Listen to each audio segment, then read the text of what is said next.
everyone, Sophia here. Before I tell you how I built a multi-million-dollar electric vehicle company that changed everything my father thought he knew about women and engineering, let me know in the comments where you're watching from. And hit that subscribe button if you've ever been told you weren't cut out for something because of who you are. This story starts in Detroit in the early 2000s when I was 12 years old, and my dad made it crystal clear that girls like me had no business dreaming about engines and innovation.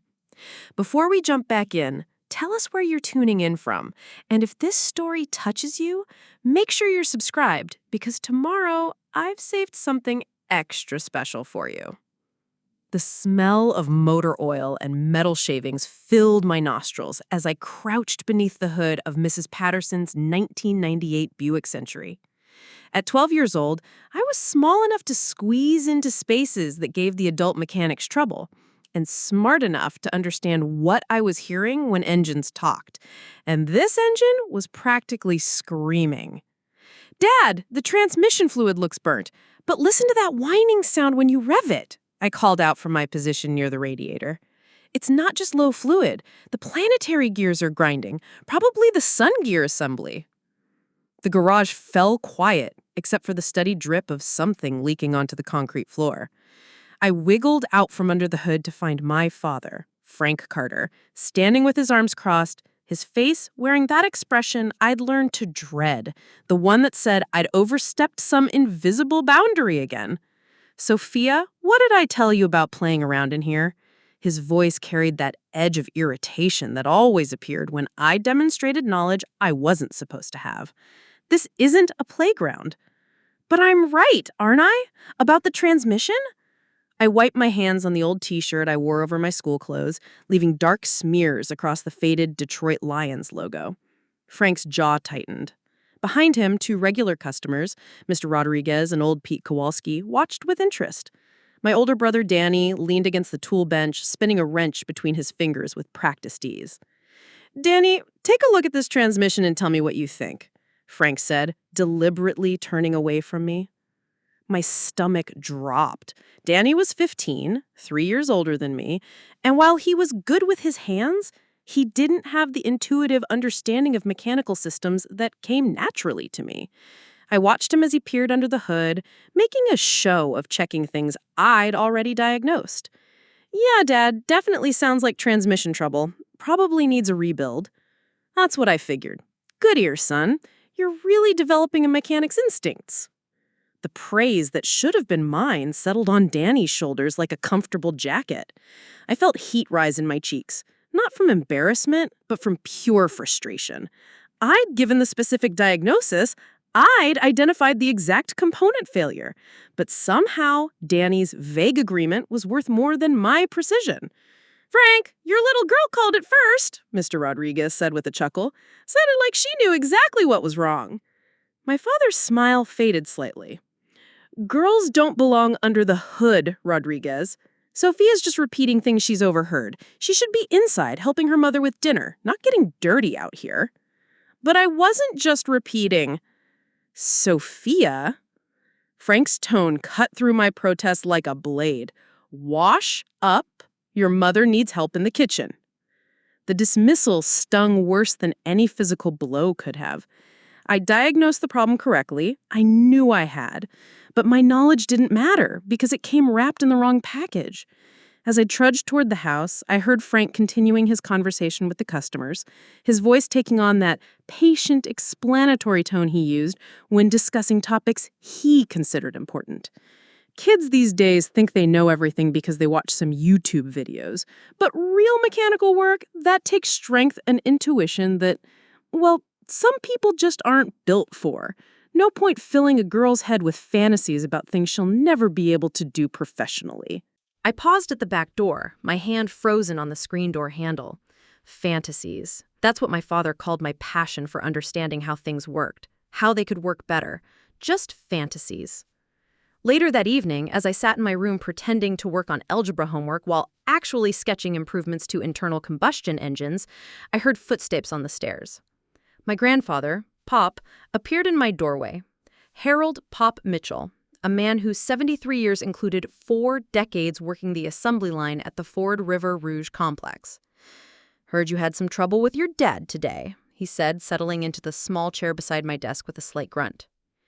"I was right about the transmission," I said without looking up from my notebook.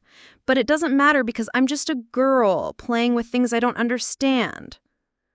Pop was quiet for a long moment, studying the engine diagrams on my wall. "You know, Sophie, I worked alongside some of the smartest engineers Detroit ever produced. Some had fancy degrees from Michigan or MIT. Some were self-taught guys who could feel what an engine needed just by listening to it run. Dad says girls can't really understand mechanical things. Your dad's a good man, but he's got some ideas that belong to his grandfather's generation, not his daughter's." Pop reached into his jacket pocket and pulled out a small, worn paperback book. "This was mine when I was learning about engines. Thought you might find it interesting." I took the book, Fundamentals of Automotive Engineering, and flipped through pages filled with technical diagrams and mathematical formulas. It was clearly well used, with notes written in the margins in Pop's careful handwriting. "Some things change, some things don't. The principles of how engines work, how power gets transmitted, how systems interact, that's all still the same. The technology gets fancier, but the fundamentals remain." He pointed to one of my sketches. "What's this one?" "I was thinking about how you could improve fuel efficiency by changing the combustion chamber geometry.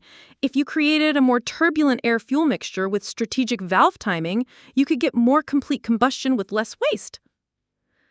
Pop studied my drawing with serious attention. "That's sophisticated thinking, Sophie.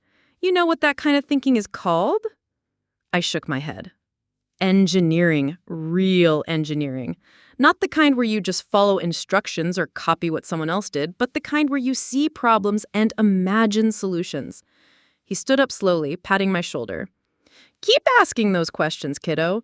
Keep imagining better ways to do things. Don't let anyone convince you that curiosity is a fantasy." After Pop left, I sat in my room as darkness fell over Detroit, staring at the book he'd given me and thinking about his words. Through my window, I could see the garage where my father worked, its windows glowing yellow in the gathering dusk. Danny was probably still out there, learning the trade that would someday be his inheritance. But I was learning too, in my own way. And someday, I decided, I would show Frank Carter that his daughter understood more than just fantasies. I would build something so innovative, so undeniably brilliant, that even he would have to acknowledge my capabilities. I opened Pop's book to the first chapter and began to read. By the time I reached high school, the divide between my dreams and my father's expectations had grown into a chasm that seemed impossible to bridge. Every morning, I watched Danny get ready for another day on-the-job training at Carter's Auto Shop, learning the business that would someday be his. Meanwhile, I prepared for advanced placement courses and SAT prep, plotting a path that would take me as far from my father's limited vision as possible. The routine was exhausting, but necessary. School from 7:30 to 3:15, then straight to my first job at Burger Palace until 7. 3 nights a week, I worked at the library until closing, and weekends meant 10-hour shifts at the grocery store. Every dollar went toward my college fund because it had become painfully clear that my education would be my responsibility alone. "Sophie, you're killing yourself with all this work," my best friend Carmen said as we sat in the school cafeteria, sharing a bag of chips because it was all I could afford for lunch that day. "My mom says you can eat with us anytime. You know that, right?" Carmen Rodriguez came from the kind of family I'd started to believe only existed in movies. One where parents attended every school play, celebrated every achievement, and assumed their children would go to college. Her mother, Rosa, worked double shifts as a nurse to support Carmen's pre-med dreams, never once suggesting that her daughter's ambitions were unrealistic fantasies. "I'm fine," I lied, rubbing my eyes. I'd stayed up until 2 a.m. the night before, finishing a physics lab report after getting home from the library. Besides, I need the work experience. The real test came during my junior year, when I decided to apply for an internship at Ford's engineering division. The program was competitive. Only 20 high school students from the entire Detroit metropolitan area would be accepted. but it represented everything I had been working toward: a chance to work alongside real engineers, to contribute to actual automotive innovation, and to prove that my knowledge was more than just academic theory. The acceptance call came on a Thursday evening in March. I was upstairs doing homework when the phone rang, and Mom called up that it was for me. The voice on the other end belonged to Dr. Jennifer Martinez, the program coordinator. "Sophia, I'm pleased to inform you that you've been selected for Ford's Summer Engineering Internship Program," she said. "Your interview was outstanding, and your technical knowledge is really impressive for someone your age." I actually jumped up from my desk chair, pumping my fist in the air. This was it, my first real entry into the professional engineering world. "Thank you so much, Dr. Martinez. I can't wait to get started." After I hung up, I practically flew down the stairs to share the news. I found my parents and Danny in the living room, watching television after dinner. My excitement was so intense that the words tumbled out in a rush. "I got it! I got the Ford internship! They only take 20 students from the whole area, and they picked me!" Danny looked up from his phone with a grin. "Hey, that's cool, Sophie. Ford, huh? That's a big deal." Mom smiled and reached over to squeeze my hand. "Congratulations, sweetheart. That's wonderful." I turned to Frank, expecting what? Pride? Acknowledgement? Some recognition that my daughter had achieved something significant? Instead, his brow was furrowed with concern. "Hold on. This internship, it's during the summer? June through August, Monday through Friday. And it's unpaid?" "Well, yes, but I'll get experience in—" "Sophie, you make good money at your summer jobs. We've been counting on that income to help with your college expenses." Frank shook his head slowly. "I don't think you can afford to spend the summer working for free, especially not when you're already taking out loans." The unfairness of it hit me like a physical blow. Danny worked at the family shop over the summer, learning skills that would directly benefit his future career. But when I had the chance to do the same thing, it was deemed too expensive, too risky, too impractical. That night, I called Pop and told him about the internship and Frank's response. There was a long silence on the other end of the line. "Sophie, how much money do you usually make over the summer?" he finally asked. I did the math in my head. "About $3,000 after taxes. And this internship could help you get scholarships. Dr. Martinez said several students from last year's program received full scholarships to engineering schools." Another pause. "I want you to take the internship, Sophie." "Pop, I can't afford." "Sophie, listen to me. I'm 76 years old. I've got some money saved up and no one else to spend it on. Your grandmother would have loved to see you succeed in engineering. This is what she would have wanted me to do." I started crying then, right there on the phone. Not from sadness, but from overwhelming gratitude and relief. Someone believed in me enough to invest in my dreams. The Ford internship changed everything. For 8 weeks, I worked alongside professional engineers on projects that would actually be implemented in production vehicles. I learned about computer-aided design, material science, and manufacturing processes. I contributed to discussions about fuel efficiency improvements and helped design components that would make cars safer and more reliable. When Frank picked me up on my last day, I was carrying a stack of certificates, recommendation letters, and contact information for engineers who'd offered to serve as references for college applications. Dr. Martinez had already called to let me know that Ford was nominating me for a national scholarship program. "How was your last day?" Frank asked as we drove home through the Detroit traffic. "Really good. They offered me a position in next year's program, and Dr. Martinez thinks I have a strong chance at some major scholarships." Frank nodded, but didn't respond immediately. As we sat at a red light, he finally spoke. "Sophie, I want you to understand something. I'm not trying to hold you back or discourage you. I just worry about you getting your hopes up too high. The automotive industry is tough, and it's especially tough for women." I looked at my father's profile as he focused on the traffic ahead. His hands on the steering wheel were scarred and calloused from 30 years of mechanical work. "I don't want you to get hurt," he said quietly. Telling and preparing this story took us a lot of time. So if you're enjoying it, subscribe to our channel. It means a lot to us. Now, back to the story. For the first time, I understood that Frank's skepticism wasn't just sexism, it was fear. He was afraid that I would face the same disappointments he experienced, the same limitations, the same struggles. "Dad," I said as we pulled into our driveway, "what if I don't get hurt? What if I actually succeed?" He turned off the engine and sat quietly for a moment. "I guess we'll find out, won't we?" It wasn't exactly the vote of confidence I'd hoped for, but it was the closest thing to acceptance I'd heard from Frank Carter yet. Wayne State University's engineering building felt like a fortress of possibility as I walked through its doors on my first day of classes. At 18, I was carrying Pop's old toolbox, a gift for my high school graduation, and enough determination to power the entire electrical grid. My partial academic scholarship covered tuition, but everything else was still my responsibility. Housing, books, food, and the constant pressure of proving I belonged in a world that still questioned whether girls could really understand engineering. The statistics were sobering.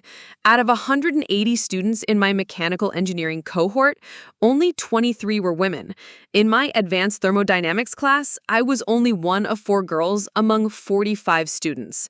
But numbers had never intimidated me. If anything, being underrepresented made me more determined to excel. The first challenge came during orientation week when Professor James Burton introduced himself to our Introduction to Mechanical Systems class with what he clearly thought was a humorous observation. "I see we have several ladies in the class this semester. I always tell the women in my classes that engineering is like learning a foreign language. Some people have a natural aptitude for it, and others, well, they might want to consider switching to something more aligned with their natural strengths." The implication was clear, and the snickers from some of the male students made it even clearer. I felt heat rise in my cheeks, not from embarrassment, but from anger. This was exactly the attitude Frank had warned me about, the skepticism I'd have to overcome again and again. But instead of shrinking back, I raised my hand. "Professor Burton, could you elaborate on what you mean by natural aptitude? Because if we're talking about spatial reasoning, pattern recognition, or mathematical ability, the research shows minimal gender differences in those areas." The lecture hall fell silent. Professor Burton's eyebrows rose slightly, and I could feel dozens of eyes focused on me. Miss Carter, I think you'll find that engineering requires more than just academic knowledge. It requires intuitive understanding of physical systems, practical problem-solving abilities, and the kind of hands-on experience that prepares you for real-world applications." I smiled, thinking of all those hours in Frank's garage, all those engines I diagnosed, all those systems I'd understood intuitively while he'd dismissed my insights. "I agree completely, Professor. I'm looking forward to demonstrating those abilities." The semester became a battle I was determined to win. Every assignment, every lab report, every exam was an opportunity to prove that my presence in the program wasn't tokenism or misplaced optimism. When Burton assigned a project to design and build a small internal combustion engine, I threw myself into it with the intensity of someone defending her right to exist in the space. My lab partner was Marcus Thompson, a quiet software engineering major who was taking the mechanical systems class as an elective. Marcus was different from the other guys I'd encountered. He never seemed surprised by my knowledge or uncomfortable with my competence. When I suggested modifications to the engine design that would improve efficiency, he listened thoughtfully and offered insights from the software side that I hadn't considered. "You know, Marcus," said during one late-night lab session, "you approach problems differently than most people. You see the system as a whole instead of just focusing on individual components." "What do you mean?" "Like this engine project. Most teams are just trying to make their engine run. You're thinking about how to make it run better, more efficiently, with less waste. You're thinking 3 steps ahead." I looked at our engine, which was indeed running smoother and more quietly than most of the others in the lab. My grandfather always said that good engineering isn't just about making things work. It's about making them work better. The engine project results were announced on a Friday afternoon in November. Our team had achieved the highest efficiency rating and the lowest emissions output in the class. When Professor Burton announced our victory, I felt a surge of satisfaction that was almost intoxicating. After class, Burton approached me as I was packing up my books. "Ms. Carter, I owe you an apology," he said. "Your work this semester has been exceptional. Clearly, you do have the natural aptitude for engineering." The cubicle at Ford Motor Company felt smaller every day. 6 months into my first job as a junior automotive engineer, I was surrounded by beige fabric walls, fluorescent lighting, and the soul-crushing realization that corporate innovation moved at the speed of committee meetings and focus groups. "Carter, we need you to run another cost analysis on the hybrid battery optimization," my supervisor, Tom Bradley, said as he dropped a stack of paperwork on my desk. "Marketing wants to know if we can shave another $50 off the manufacturing cost." I looked at the papers, the same analysis I'd completed 3 times already, each iteration finding smaller and smaller potential savings. "Tom, we're already at the point where any more cost reduction would compromise safety or performance. Instead of cutting costs on existing technology, shouldn't we be investing in next-generation systems that could be both better and cheaper?" Tom's expression shifted to that patient look I had learned to recognize, the one that meant he was about to explain why my ideas, however technically sound, weren't realistic. "Sophie, I appreciate your enthusiasm, but we have to work within existing parameters. The company has invested millions in the current hybrid platform. We can't just scrap that and start over because someone has a new idea." "But what if the new idea is significantly better? What if we could leapfrog the competition instead of just incrementally improving existing technology?" Tom sighed and sat on the edge of my desk. "Look, I know you're frustrated. We all went through this phase when we started. You come in with all these grand visions of revolutionizing the industry, but then you learn how the real world works. Change happens slowly here, through careful testing and gradual implementation." I wanted to argue that slow, careful change was exactly why American automakers had fallen behind in electric vehicle development, why Tesla, a startup with no automotive experience, was making more progress than companies with decades of expertise. But I'd learned that questioning the wisdom of incremental improvement was career suicide in the corporate world. That evening, I called Victoria Reeves from my apartment, a cramped one-bedroom in Dearborn that I shared with more student loan debt than furniture. "They want me to spend my career optimizing other people's ideas. Every time I propose something genuinely innovative, I'm told it's not practical or it's outside the scope of current projects." "Welcome to corporate America," Victoria said dryly. "How long did you think you'd last in that environment?" "I thought I could change things from the inside, make them see that there are better ways to approach these problems." "And now?" I looked around my tiny apartment, at the walls covered with sketches of electric vehicle systems I'd never be allowed to build, at the stack of patents I'd filed in my spare time, knowing they'd probably never see commercial application. Now I think I was naive. Maybe. Or maybe you're ready to consider alternatives. What kind of alternatives? The kind that involves starting your own company. The suggestion hit me like a physical shock. "Victoria, I'm 25 years old with $40,000 in student loans and about $800 in my savings account. I can't start a company." "Why not?" The answer came from an unexpected source. Marcus Thompson, my old lab partner from Wayne State, called me on a Saturday morning in October. "Sophie, I've been following your patent applications," he said without preamble. "That battery management system you designed is brilliant. Have you considered commercializing it?" "Marcus, where did you even find my patent applications?" "I work for a tech consulting firm now. Part of my job involves monitoring emerging technologies. Your work keeps showing up in my research." "Even if that's true, I don't have the resources to develop it commercially. This isn't software. Building electric vehicle components requires serious manufacturing capabilities." "What if you had a business partner, someone with software expertise, some startup capital, and connections in the tech investment world?" It took me a moment to understand what he was suggesting. "Marcus, are you offering to go into business with me?" "I'm offering to explore the possibility.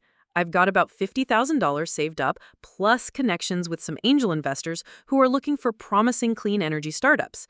You've got the technical vision and the engineering expertise. Together, we might actually be able to build something. The conversation that followed lasted 3 hours.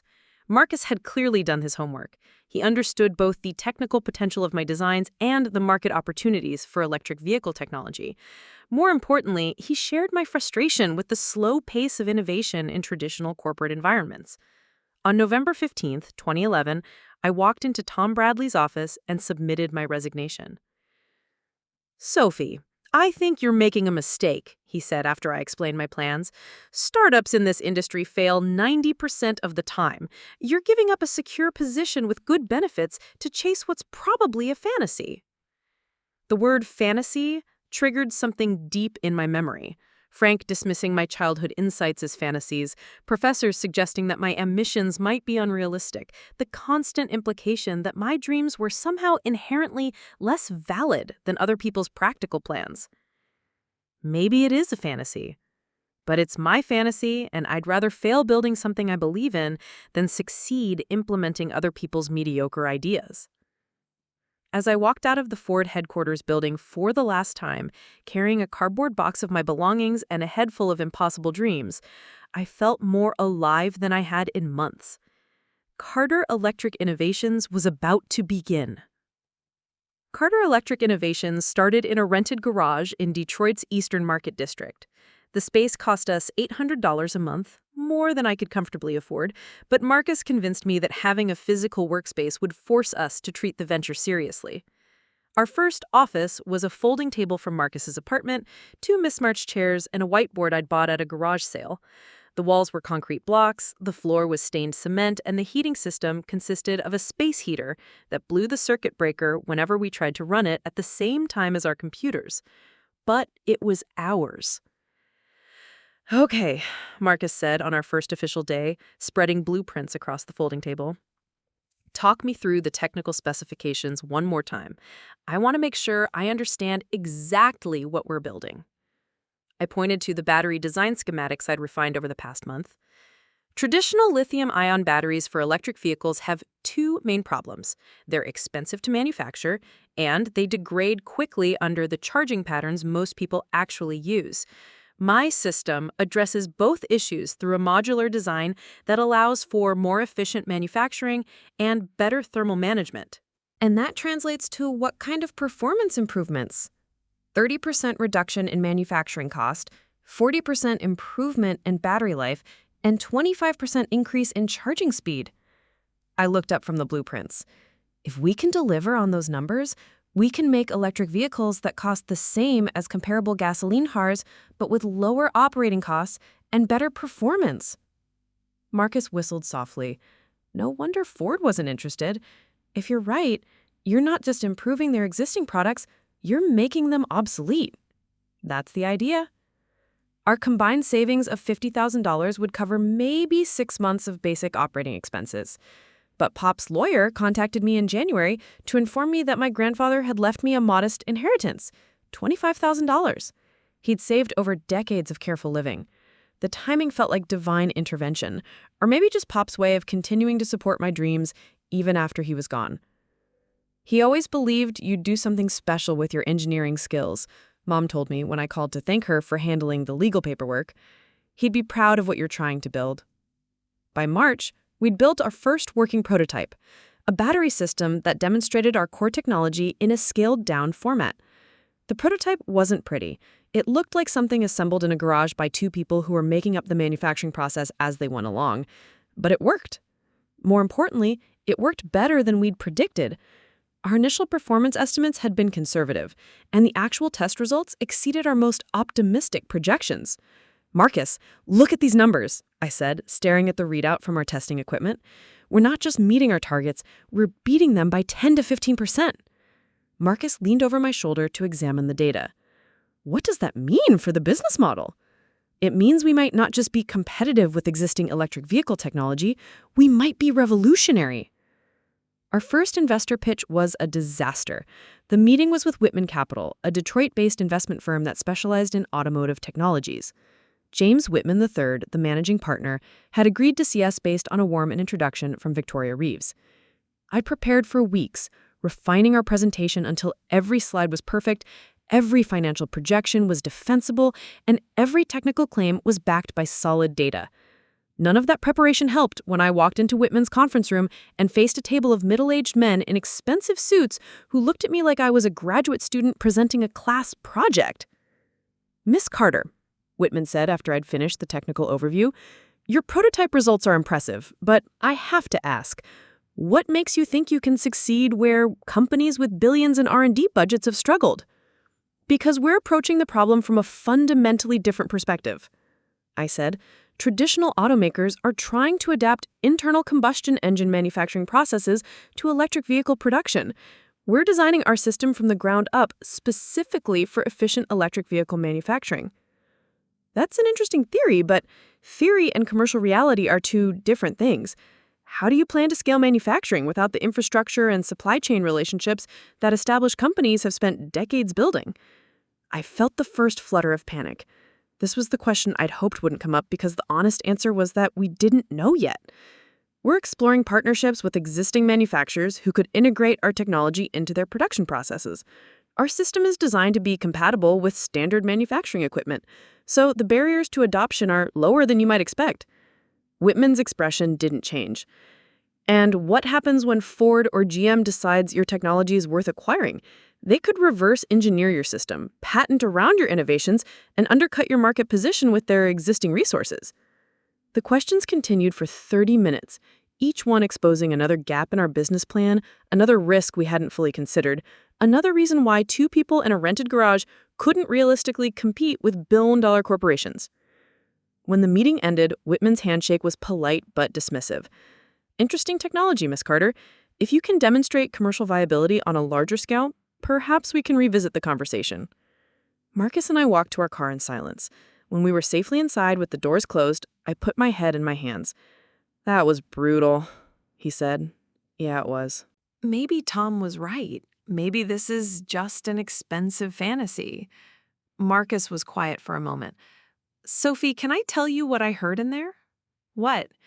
"I heard a bunch of guys who've spent their careers investing in incremental improvements questioning why they should bet on transformational change.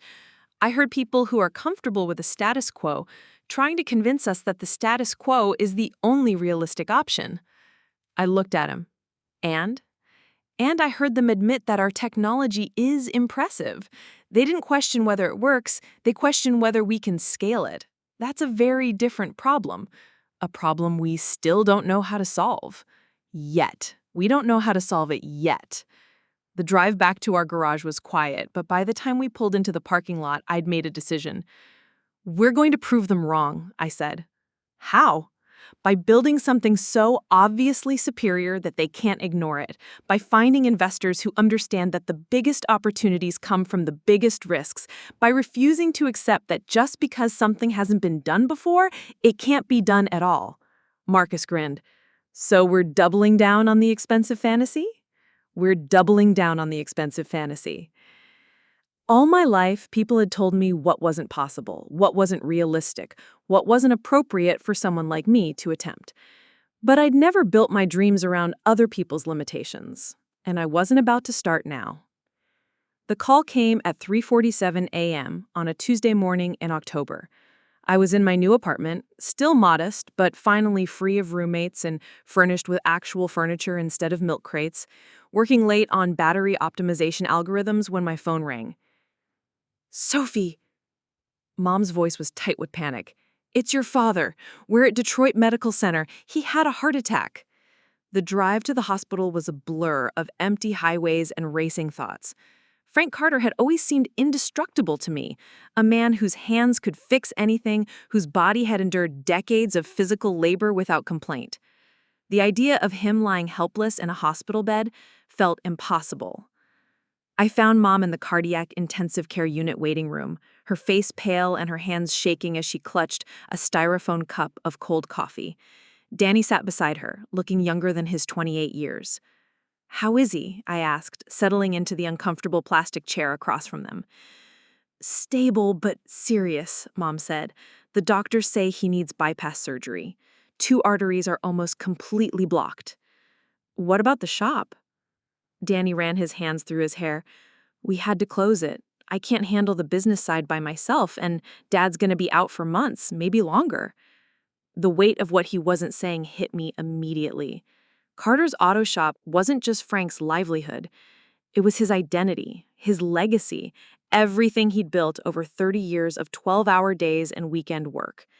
The shop employed 4 full-time mechanics and served hundreds of customers who depended on Frank's expertise and fair prices. What are the options? I asked. Sell the business or watch it go bankrupt while Dad recovers. I looked at my mother, who was staring at the floor.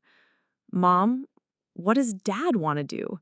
He won't even discuss it, says he'll be back to work in a month, but the doctors are talking about 6 months minimum before he can return to any kind of physical labor.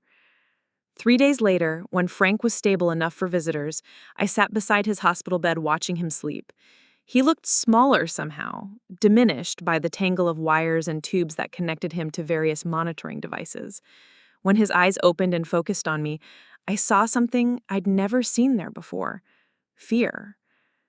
Hey, kiddo, he said, his voice hoarse from the breathing tube they'd removed that morning. Hey, Dad, how are you feeling? Like I got hit by a truck. He tried to sit up and winced. Danny told me you've been helping with the shop's paperwork. Over the past week, I'd been diving into the business side of Carter's auto shop, trying to understand the financial situation while Marcus handled day-to-day operations at our startup.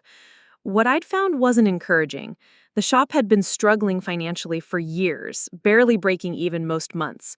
Frank's reluctance to modernize, to invest in new diagnostic equipment, to expand into hybrid and electric vehicle service, and to update his business practices had left the shop increasingly uncompetitive. Dad, we need to talk about the shop's future.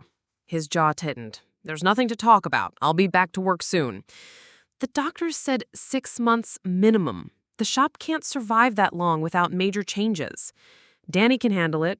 I looked at my father, seeing the pride and stubbornness that had defined him for so long. Danny's good with his hands, but he doesn't understand the business side. He doesn't know how to negotiate with suppliers, manage cash flow, or handle the regulatory requirements. Then he'll learn. Dad, the shop is losing money. Has been for 2 years. You need help, and you need it now. Frank stared at the ceiling for a long moment. When he finally spoke, his voice was barely above a whisper. I can't lose the shop, Sophie. It's all I have. All I've ever been good at. The vulnerability in his admission broke something open in my chest. This wasn't the dismissive man who'd told his 12-year-old daughter that girls don't belong under the hood. This was a scared, aging mechanic watching his life's work slip away. What if you didn't have to lose it? I said carefully. What if there was a way to save the shop and make it stronger? What are you talking about? I took a deep breath, knowing I was about to propose something that would change everything between us. What if we modernized the shop, updated the equipment, expanded the services, maybe even partnered with someone who has experience in electric vehicle technology? Frank's eyes narrowed. You're talking about your startup. I'm talking about combining your 30 years of automotive expertise with new technology that could make the shop profitable again. Electric and hybrid vehicles need specialized service that most shops can't provide. You could be ahead of the curve instead of behind it. And what would that cost? Here was the moment of truth.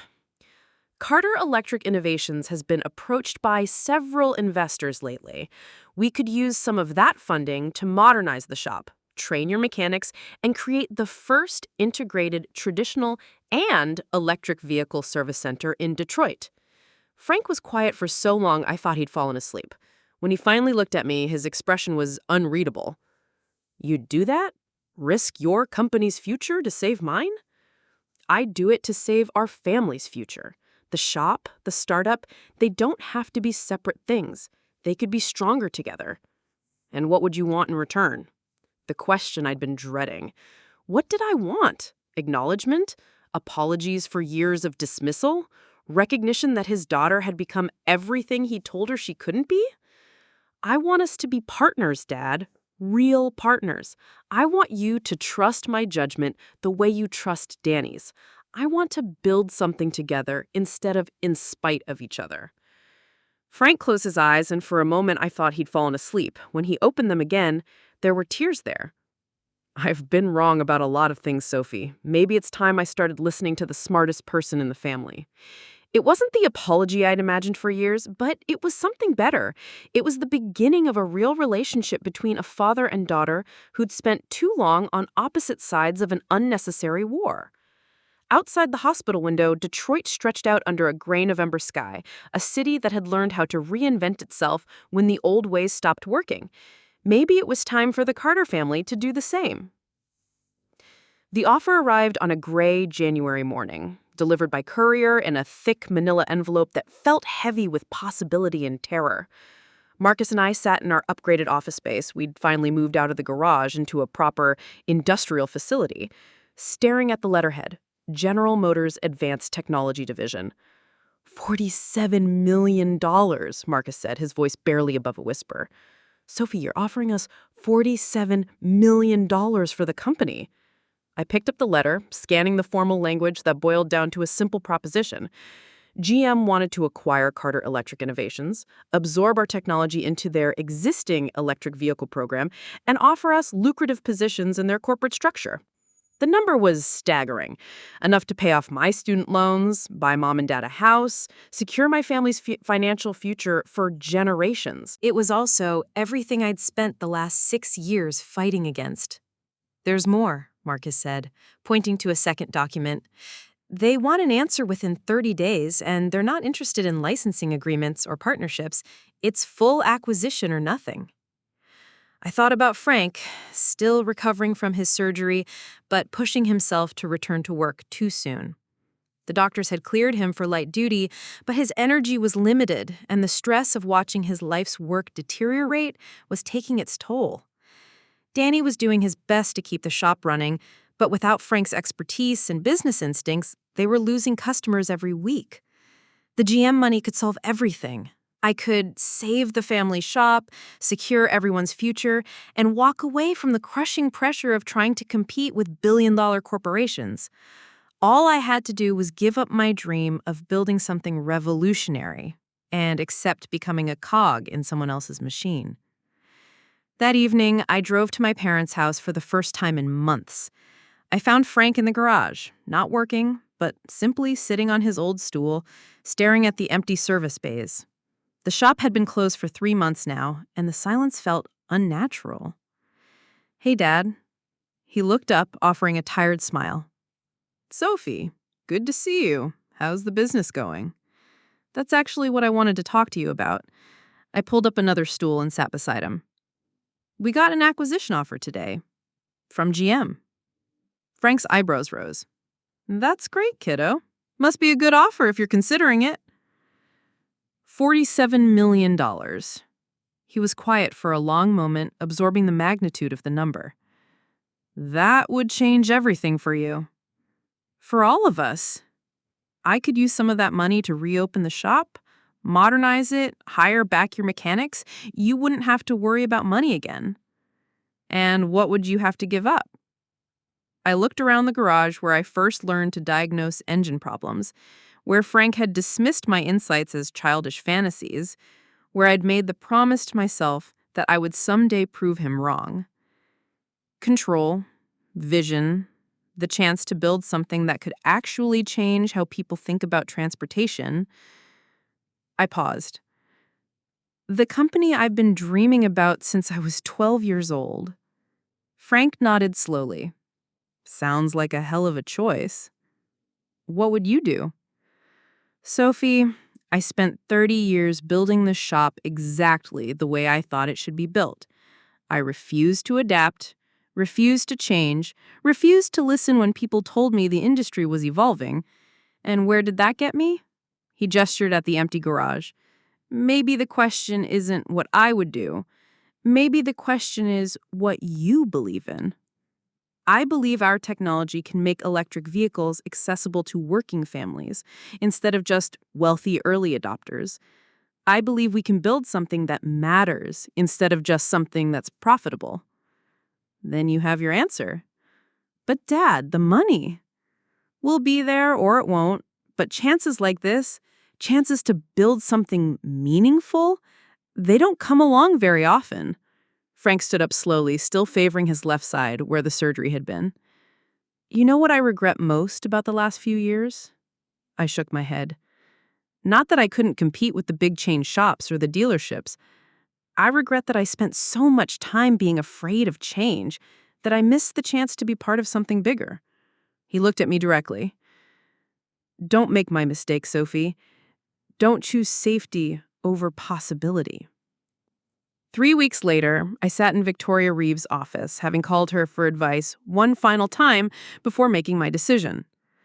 $47 million is life-changing money, she said after I had explained the situation. But you're 28 years old. You have 40 years left in your career. Is this really how you want to spend them? What if I turn it down and fail? What if I can't scale the technology? Can't find the right investors, can't compete with the established players? Then you'll fail building something you believed in instead of succeeding at something that compromises your values. Victoria leaned back in her chair. Sophie, I've watched you for 6 years now. You didn't get into this business to get rich. You got into it to prove that better solutions are possible. And what if proving that isn't enough?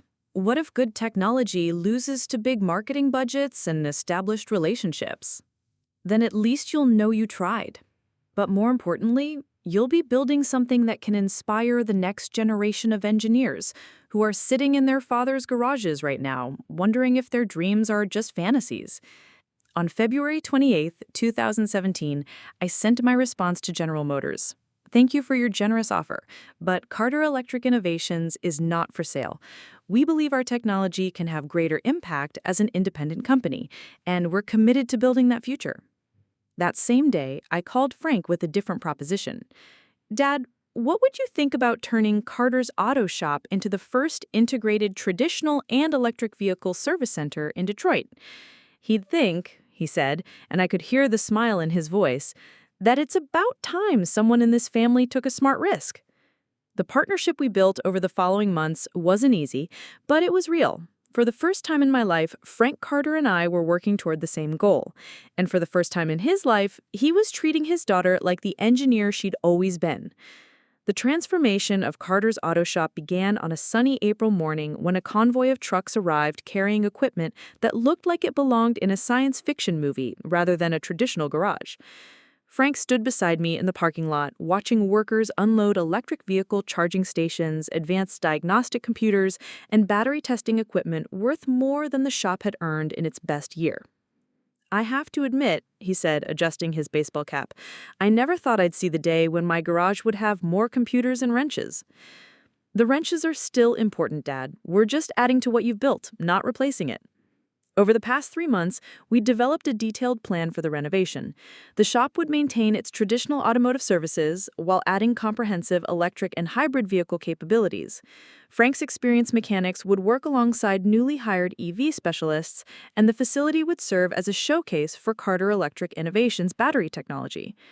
The hardest part wasn't the technical integration. It was watching Frank struggle with learning systems that challenged everything he thought he knew about automotive repair. This diagnostic computer is telling me the battery management system has a fault in Sector 7, he said during the second week, frustration evident in his voice. What the hell is Sector 7? Sarah Chen, the young engineer I'd hired to lead the training program, appeared beside him with the patient smile I'd learned to recognize. Sarah was 24, brilliant, and possessed a rare gift for explaining complex technical concepts in ways that made intuitive sense. Mr. Carter, think of the battery pack like an apartment building. Each sector is like a floor, and each floor has multiple units, individual battery cells. When the computer says there's a fault in Sector 7, it's like saying there's a problem on the 7th floor.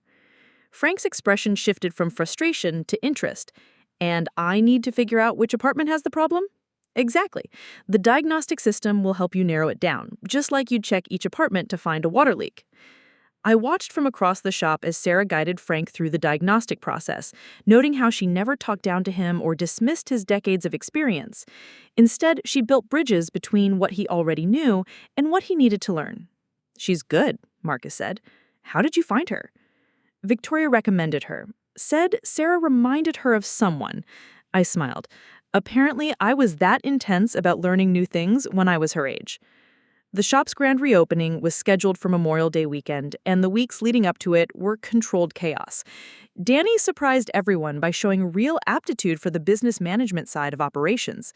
He developed customer service protocols that seamlessly integrated traditional and electric vehicle services, and his natural charm with customers proved invaluable in explaining the new capabilities.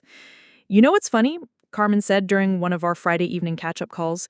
"You spent all those years trying to prove you belonged in your dad's world, and now you've created a world where he has to prove he belongs in yours." It's not about proving anything anymore, I said, watching through my office window as Frank and Sarah worked together to train two of the veteran mechanics on hybrid system diagnostics. It's about building something together that's better than either of us could have created alone. The media attention started before we even officially reopened. Detroit Free Press ran a feature story about the father-daughter team revolutionizing automotive service, and several industry publications wrote about our integrated approach as a model for the future of automotive repair. But the real validation came from customers. Mrs. Patterson, the same woman whose transmission I diagnosed at 12 years old, brought her new Toyota Prius in for service during our first week. "Sophie Carter," she said with a huge smile, "I remember when you were just a little girl trying to convince your daddy that you knew something about cars. Now look at this place." Frank overheard the conversation and walked over, wiping his hands on a shop rag that was notably cleaner than the ones from the old days. "Mrs. Patterson, my daughter didn't just know something about cars back then. She knew more than I was willing to admit. Good thing she was stubborn enough to prove me wrong." It was the first time I'd ever heard Frank publicly acknowledge that I'd been right about something automotive-related. The moment felt like a small miracle. By the end of our first year, Carter's Auto Shop had become the go-to service center for electric and hybrid vehicles in the Detroit area. We'd expanded from 4 employees to 12, and our revenue had tripled. More importantly, we'd created something that neither the traditional auto shop nor the startup could have achieved independently. "You know what I'm most proud of?" Frank said one evening as we were closing up. He was moving better now, his energy returning as his recovery progressed. "What's that?" "I'm proud that we figured out how to honor the past while building the future. And I'm proud that my daughter was smart enough to see possibilities I was too scared to imagine." He paused, looking around the shop that now hummed with both familiar sounds of traditional automotive work and the quiet efficiency of electric vehicle systems. "Most of all, I'm proud that you didn't give up on me when I gave up on you."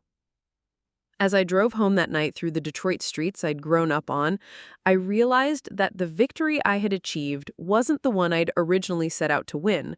I hadn't proven Frank wrong about women in engineering. I'd helped him discover that his assumptions had been limiting both of us. Sometimes, the most powerful success comes not from breaking your opponents, but from building bridges strong enough to carry everyone forward together. The email arrived on a Tuesday morning in September with a subject line that made my heart race. "From a girl who dreams about engines." I almost deleted it, assuming it was spam, but something made me click open the message. "Dear Miss Carter, my name is Maria Santos, and I'm a senior in high school in Southwest Detroit. I saw the article about you in the Free Press, and I wanted to tell you that you were living my dream. I've been building robots since I was 10, and I want to study automotive engineering, but my parents think it's a waste of time. They say girls like me should focus on practical careers. I know you get lots of emails, but I was wondering if you have any advice for someone who feels like she's fighting this battle alone." I stared at the screen, seeing my 12-year-old self in every word. This girl was facing the same dismissals, the same assumptions, the same family pressure to accept limitations instead of pursuing possibilities. The difference was that she didn't have to face them alone. That afternoon, I called Maria and invited her to visit Carter Electric Innovations the following Saturday. When she arrived, accompanied by her skeptical parents, I saw a reflection of my own family dynamics from 15 years earlier. A brilliant, determined girl with parents who loved her but couldn't imagine her succeeding in a field they'd never seen women enter. Maria's always been good with her hands, her father, Carlos, told me as we toured the facility. But engineering school is expensive and the job market is competitive. We just want her to have stable work, something reliable. I understand, I said, thinking of Frank's fears about my future. But can I show you something? I led them to our research and development lab, where Sarah Chen was working with a team of young engineers on next-generation battery designs. Half the team was women, and they moved through complex technical discussions with the kind of confidence I'd had to fight to develop. "Maria," I said, "tell me about the robots you've been building." Her eyes lit up as she described autonomous vehicles she'd constructed from Arduino boards and recycled parts, explaining the programming challenges and mechanical solutions with the same intuitive understanding I'd recognized in myself at her age. Her parents watched with surprise as their daughter demonstrated knowledge they'd never fully appreciated. "That's impressive work," Sarah said after Maria finished her explanation. "Have you considered applying for our summer internship program?" That conversation led to the creation of the Carter Foundation, an initiative I launched 6 months later with a simple mission: identifying and supporting young women from working-class backgrounds who showed aptitude for engineering and technology. We partnered with Detroit Public Schools to create after-school programs that introduce girls to automotive engineering through hands-on projects and mentorship opportunities. The foundation's first major success was Maria Santos herself. With scholarship support and internship experience, she was accepted to Michigan's engineering program with a full ride. But more importantly, she became our first peer mentor, working with middle school girls who were just discovering their passion for solving technical problems.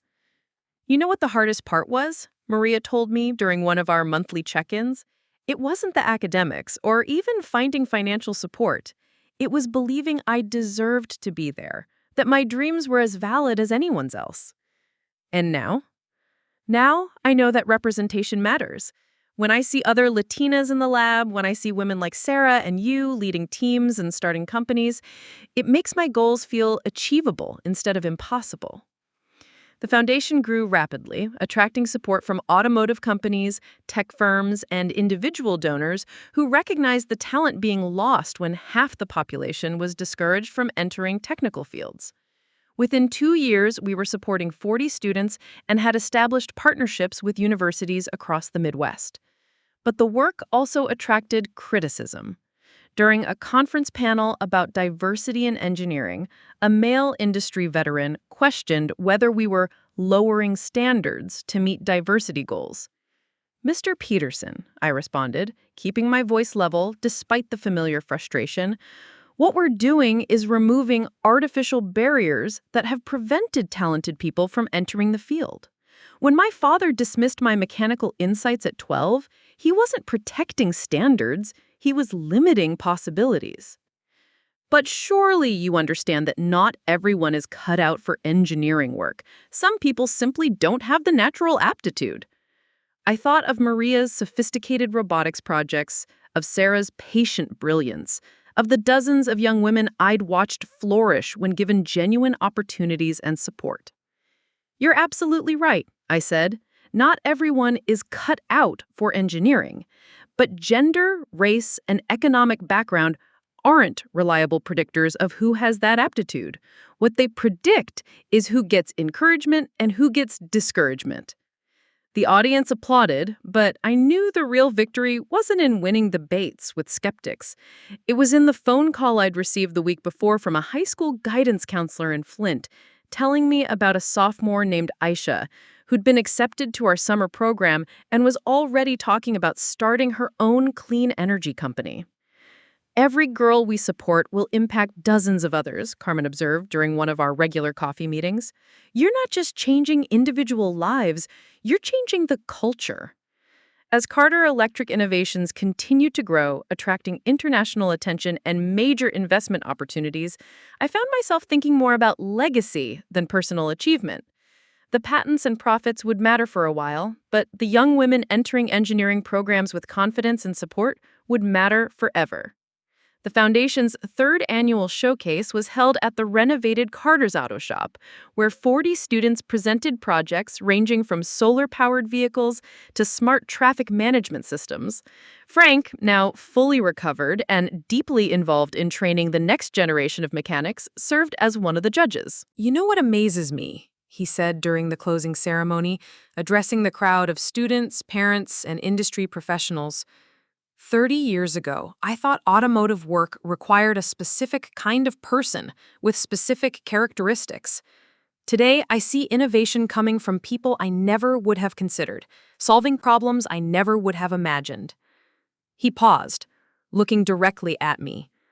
My daughter taught me that when you expand your definition of who can contribute, you expand your possibilities for what can be achieved.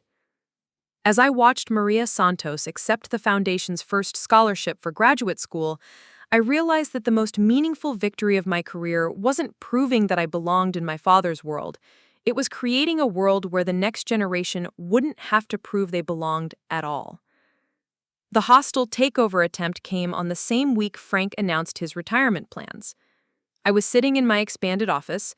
Carter Electric Innovations now occupied an entire building in Detroit's revitalized downtown, when Marcus burst through the door with a grim expression and a stack of legal documents. Automotive Systems International filed with the SEC this morning, he said, dropping the papers on my desk. They're launching a full acquisition bid, $58 million, cash offer, with the backing of 3 major investment firms. I scanned the documents, recognizing the strategy immediately. ASI was a parts conglomerate known for acquiring innovative companies, absorbing their technology, and eliminating competition. They weren't interested in our mission or our values. They wanted our patents and market position. Timeline, I asked. 60 days to respond. They're pressuring our smaller investors to sell, and they've already secured agreements from about 20% of our shareholders. That evening, I sat in the kitchen of my parents' house, the same kitchen where I'd once vented my frustration about Frank's dismissive attitude, listening to his retirement announcement with mixed emotions. "I'm 73 years old," he said, settling back in his chair with the satisfaction of a man who'd found peace with his decisions. "The shop is thriving. Danny's ready to take over operations, and I finally have time to travel with your mother. What about succession planning? Have you thought about how you want to transition ownership?" Frank exchanged a glance with Mom, then smiled. "That's where things get interesting. Danny's great at running day-to-day operations, but he's not interested in business ownership. He wants to focus on the technical work he loves." "So, what are you thinking?" "I'm thinking the shop should belong to someone who understands both its history and its future potential. Someone who can bridge traditional automotive work with emerging technologies." He paused, meaningfully. "Someone like my daughter, if she's interested in being a partner rather than just an investor." The offer was unexpected and overwhelming. After years of fighting for recognition, Frank was freely offering me partnership in the family legacy I'd helped rebuild. "But there's a condition. I want this to be a true partnership between my children. Danny runs operations, you handle strategy and technology development, and you make major decisions together." 2 weeks later, I called a meeting with our employees, investors, and board members to address both opportunities simultaneously. The room was packed with familiar faces: Marcus, Sarah Chen, Victoria Reeves, several Carter Foundation scholarship recipients who now worked for the company, and even Carmen, who'd helped design the healthcare applications for our battery technology. "We've received a significant acquisition offer," I began, "and we've also been presented with an opportunity to expand our mission through partnership with Carter's Auto Shop. These aren't separate decisions.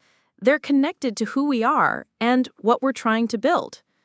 I looked around the room at the diverse group of engineers, business professionals, and mentors who'd become not just colleagues but family. ASI wants to buy our technology and shut down our competition. But we're not just a technology company. We're proof that innovation comes from including voices that have traditionally been excluded. We're demonstration that family businesses can evolve without losing their identity.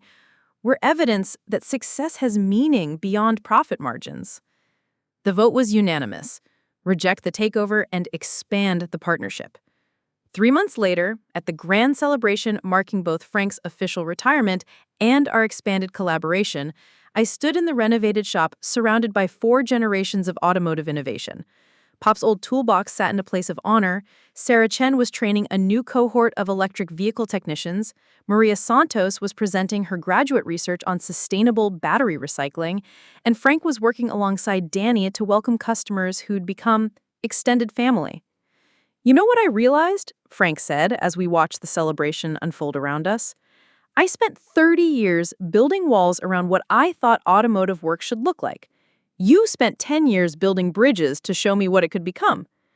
As I looked around at everything we'd created together, the thriving business, the foundation changing lives, and the family relationships healed and strengthened, I understood that the most powerful victory hadn't been proving Frank wrong about his daughter's capabilities. It had been helping him discover that his assumptions had been limiting all of us, and then building something together that honored both tradition and transformation. Up next, we have 2 more incredible stories that are waiting for you. Just click the image you want to watch and it will take you there. If you enjoyed this video, make sure to subscribe. It would mean a lot.